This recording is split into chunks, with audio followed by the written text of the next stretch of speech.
Hello everyone.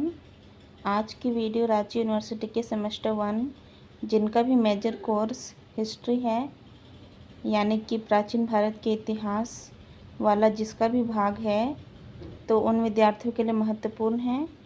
आज हम पढ़ेंगे मॉडल प्रश्न पत्र 1। इसमें मैंने महत्वपूर्ण प्रश्न के साथ उत्तर भी बताए हैं। अभिलेखों के अध्ययन को क्या कहा जाता है? तो उसे क्या कहा जाता है? अभिलेख शास्त्र। दूसरा है मुद्रा राक्षक किसका अध्ययन है? तो वह किसका अध्ययन है? प्राचीन सिक्कों का अध्ययन है। नेक्स्ट है भारत में प्रथम नगरीकरण किस सभ्यता से संबंधित है? तो किससे संबंधित है? हड़प्पा सभ्यता से। नेक्स्ट क्वेश्चन है 16 महाजनपदों का उल्लेख किस बौद्ध ग्रंथ से मिलता है? तो किससे मिलता है? अंगुत्तर निकाय से। बौद्ध धर्म के संस्थापक कौन थे? तो गौतम बुद्ध। पहला प्रश्न है पुरातात्विक स्रोतों का महत्व बताइए। पुरातात्विक स्रोत प्राचीन इतिहास को जानने के महत्वपूर्ण साधन हैं। इनमें प्राचीन भवनों, नगरों, मूर्तियों, औजारों, मिट्टी के बर्तनों, आभूषणों और अन्य वस्तुओं के अवशेष शामिल होते हैं। इन वस्तुओं के अध्ययन से हमें प्राचीन मानव के जीवन के बारे में और उनकी सभ्यता के बारे में क्या होता है, पता चलता है। पुरातात्विक स्रोतों का सबसे बड़ा महत्व यह है कि इनके माध्यम से हम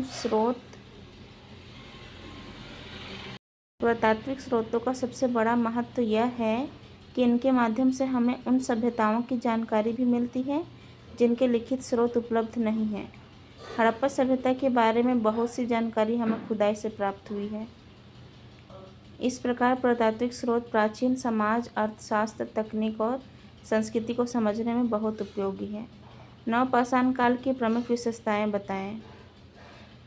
तो नवपाषाण काल मानव सभ्यता के विकास का महत्वपूर्ण चरण था। इस काल की सबसे बड़ी विशेषता कृषि की शुरुआत थी, यानी कि इसी काल में हमने क्या किया था? खेती की शुरुआत की थी। मानव ने पहली बार भोजन का उत्पादन करना शुरू किया। भारत के प्रमुख नवपाषाण स्थल है मेहरगढ़, बुर्ज होम, गुफ कराल, चिरांद और कोल्डी हवा। इस प्रकार नवपाषाण काल में मानव खाद्य संग्रहकर्ता से खाद्य उत्पादक की ओर अग्रसर हुआ। नेक्स्ट है हड़प्पा सभ्यता के धार्मिक विश्वासों का संक्षिप्त वर्णन करें। हड़प्पा सभ्यता के धार्मिक विश्वासों की जानकारी हमें मूर्तियों, मोहरों और अन्य पुरातात्विक अवशेषों से मिलती है। इस सभ्यता में मातृदेवी की पूजा के प्रमाण भी मिलते हैं। इससे प्रजनन और उर्वरता से संबंधित धार्मिक विश्वासों का पता चलता है। एक मोहर पर योगी के रूप में एक पुरुष आकृति मिली है, जिसे कुछ विद्वान क्या कहते हैं? पशुपति, यानी कि उसे भी भगवान से जोड़ते हैं। इसके अतिरिक्त वृक्ष की पूजा का अवशेष और पशु पूजा के भी प्रमाण मिले हैं। हड़प्पा सभ्यता में पीपल के वृक्ष को विशेष महत्व दिया जाता था। कुछ स्थलों से अग्नि पूजा के भी प्रमाण मिलते हैं। मृतकों को दफनाने की परंपरा भी प्रचलित थी इस काल में। इस प्रकार हड़प्पा धर्म में मातृदेवी, पशुपति, वृक्ष, पशु और प्रकृति पूजा का महत्वपूर्ण स्थान है। आप चाहें तो इसे बड़ा करके भी लिख सकते हैं। इसमें यूजुअली आपको 2 पेज लिखना चाहिए 5 मार्क्स के लिए।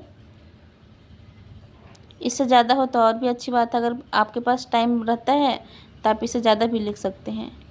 क्वेश्चन नंबर 4 है सभा और समिति क्या थी? सभा और समिति वैदिक काल की महत्वपूर्ण राजनीतिक संस्थाएं थी। सभा अपेक्षाकृत छोटी संस्था थी जिसमें महत्वपूर्ण और अनुभवी लोग शामिल होते थे। यह राजा को सलाह देने और महत्वपूर्ण मामलों पर विचार करने का कार्य करती थी। समिति एक बड़ी संस्था थी जिसमें जनसाधारण की अधिक भागीदारी होती थी। यह राजा के चुनाव तथा महत्वपूर्ण राजनीतिक विषयों पर क्या करते थे? विचार करते थे। ऋग्वैदिक काल में सभा और समिति राजा की शक्ति पर नियंत्रण रखने वाली संस्थाएं थीं। बाद के वैदिक काल में इनका महत्व धीरे धीरे क्या हो गया? कम हो गया।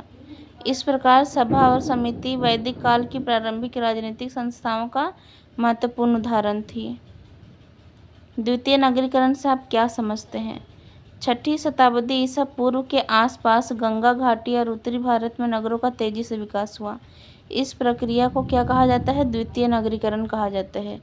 इस नगरीकरण का प्रमुख कारण लोहे के औजारों का बढ़ता हुआ प्रयोग था। लोहे की सहायता से जंगलों को साफ करके कृषि योग्य भूमि का विस्तार किया गया।